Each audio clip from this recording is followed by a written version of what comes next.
Hi, Fearless Fam! Welcome to Fearless Faith Podcast.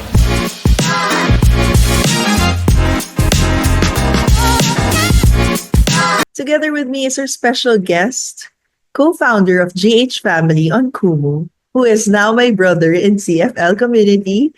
We have here Pat. Hello everyone. Yes, Hello kamusta Miss Pat? Star. Hello. I'm good po. Kamusta naman ang Uh, buhay-buhay? so far okay naman. Pero bagong lahat, siyempre I'm thankful na inimbitahan mo ako dito.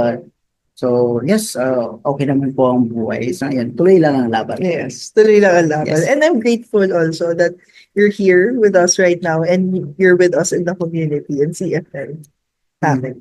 Yes, I'm so proud na nakilala ko itong community because of you and our brother Dalaw. No? Yes. So I miss Dalaw already.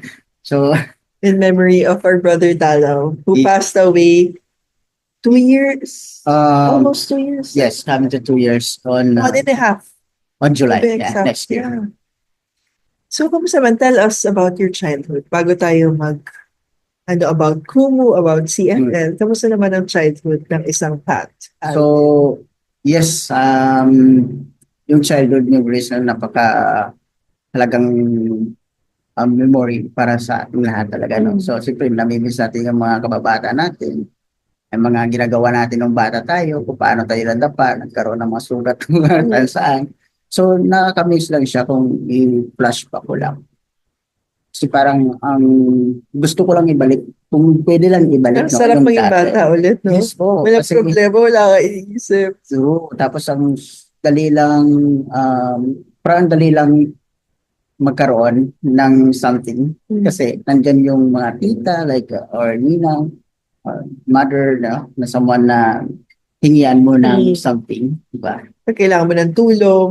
Yes. Ngayon, parang kargal mo lahat eh. Yes po. Problema na rin. So, batang 90s, right? So, parang, Kailangan mo i-solve yung sarili mong problema. Wala kang aasahan kundi ikaw at ikaw.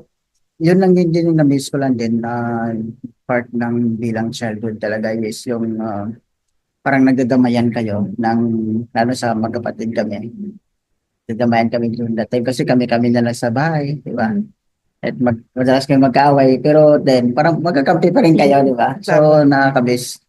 And ayun, kung may kailangan magbalikan, like mga ginagawa something laro yun, parang ang ano lang siya, natural lang. Nakakamiss yung mga laro sa daan. Yes So, po. pag may problema ka, lalabas ka lang. Yes, and compared sa ngayon siguro, mas gusto ko yung dati. Kasi physical siya. And nakikita mo talaga yung kapwa mo bata talaga. Not like ngayon, no? Parang tago-tago na lang, online na lang kayo magkakilala. Ganun. Kamusta naman yung life mo in Kumu? Paano ka nakapasok sa Kumu? Wow, yes. Sa yung buhay mo sa Kumu? Yes, Kumu. So special talaga para sa atin yung Kumu. And talagang ino-honor ko talaga yun. Sobra. Kasi una sa lahat, nakilala ko, di ba, one of our friend, shout out kay Boss Vicky, Boss Wayne, CEO Mickey Yancy, Boy. diba? And of course, you, Miss Kai, no? So, dahil sa Kumu, naka-build tayo ng isang family, no? Community. And hindi lang yon talagang friendship talaga, yung turingan. Family. And, yes po.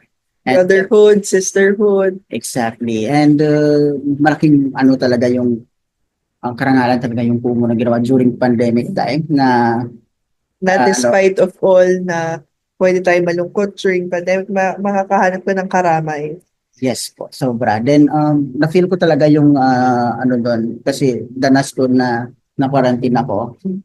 So parang naramdaman ko talaga yung pagmahal ng mga kapamilya natin kasi nagpapadala ng food. Totoo. Di ba? Tapos Pardala, Gcash. Gcash. Tapos parang kahit na wala kang work that time, may nagpo-provide sa'yo. May mga friend ka na. Congratulations pala kasi sa recent, ikaw ang Hakot Award. Yes, for At hindi mo sinarili yun. Share mo pa sa other hosts. And I'm thankful sa blessings din na siyempre natatanggap natin. Siyempre, maganda rin siya ni-share. Parang nakaganda ng loob. Sarap sa feeling. Yes. Kaysa kunin mo lahat yun. Ang sarap doble, triple pa yung saya kapag i-share mo pa sa iba. Exactly. So, kung siguro kung ako, halimbawa, mas bibiyayaan pa, ang sarap tumulong talaga. Kaya thankful sa mga generous na mga brother natin, no? Mga bossing. So, thank you sa mga support. Diba? So, nakakatulong tayo kahit pa paano. From Kumu, kamusta naman ang pag-join mo ng CFL community? Yes, CFL way back April 2024, no? Na in-invite niyo ako dalawa ni Dalaw. So parang sa una, impression ko no, parang naano ako, ano ba to? Teka ng community. So nakinig lang ako, nag-observe lang ako. Tinaintindihan ko na it's all about parang pagdadamayan talaga. Talagang maramdaman mo yung talagang sincere, yung bawat isa na palagahan ka and tulungan ka spiritually, no? So, tapos, basta ang nafe-feel ko talaga is friendship and yun, na-develop yung um, pagkikisama ko sa mga hindi pa ganun kaano sa akin, di ba? Familiar. Pero unti-unti na nakikilala ko. So, parang ang ganda lang sa feeling na belong ka sa lalo na pag may sinishare ka, lahat nakikinig. Parang ang sarap sa Sarap sa ang gaan. Yes po. Tsaka iba yung damayan, no? Yes po, sobra. And because of you, Oscar. Ikaw din, part ka ng community eh. Yes po. So, siguro,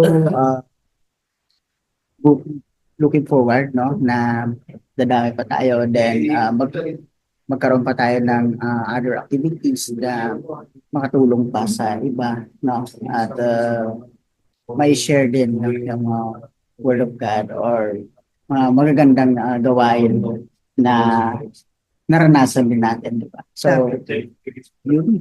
Sana makasama ka namin sa 10th conference. Will we see you there? It's next year, right? January. Yes, hopefully. Yes. I'll be We there. hope to see you there and hopefully ma-invite mo rin sila to come and join us for our Yes. 10th conference in January. Yes, I'm inviting especially kilala sa amin na JH Farm, no? So, kung nanonood kayo ngayon, so sana mag-join kayo sa amin. And minsan lang naman po ito sa isang taon with Miss Carcy also and other community. So, tulungan natin na magkaroon pa ng gabay doon sa bawat isa. May share, mag-open up kayo ng mga ideas, mga gusto natin na mapabago ang buhay ng bawat isa. So, Thank you, Pat. thank you so Bigla ko naalala si Dalaw. Na-imagine ko kunyari siya yung interview natin. Yes, I really miss Dalaw talaga. Basta, Thank you sa pagdamay. I mean, sabi nga nila, di ba, ikaw na yung naging kapalit ni Dan. kung ano, kasi ayaw mo, So, di ba? diba ko na mas naging close din talaga tayo right after what happened Oh. to them. Yun nga po.